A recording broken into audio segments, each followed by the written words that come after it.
नमस्कार शुभ दुपुर আমি সোনাইয়ের মম চলে এসেছি সোনাইয়ের লাঞ্চ নিয়ে। এই যে সোনাই মাথা তুলো বাবু। সোনাই বসে গেছে। আমার আজকে শরীরটা ভালো নেই, আমি আজকে বিশেষ রান্না করতে পারিনি। আলুর তরকারি আর ওই করলাটা আমার ফ্রিজে ছিল, ওটা বার করেছি। আজকে বিশেষ রান্না করতে পারিনি, শরীরটা আমার ভালো নয়।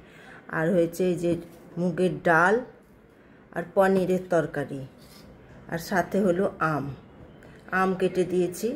এখন আমের সময়, আমটা খেতে সোনাই ভালোবাসে। এই আজকের মেনু ছিল এই যে খেতে বসে গেছে। 12টা বাজছে, 12টা বাজলেই তো সোনাইয়ের খাওয়া শুরু। আমার শরীর আজকে ভীষণ খারাপ, রাত্রির থেকে জ্বর। কিন্তু এই রকম মায়েদের তো জ্বর শরীর খারাপ কোনো কিছুই চলে না, তাদেরকে একভাবেই চলতে হবে। কি করব, চলে এসেছি আবার রান্না বান্না নিয়ে, ছেলেকে নিয়ে।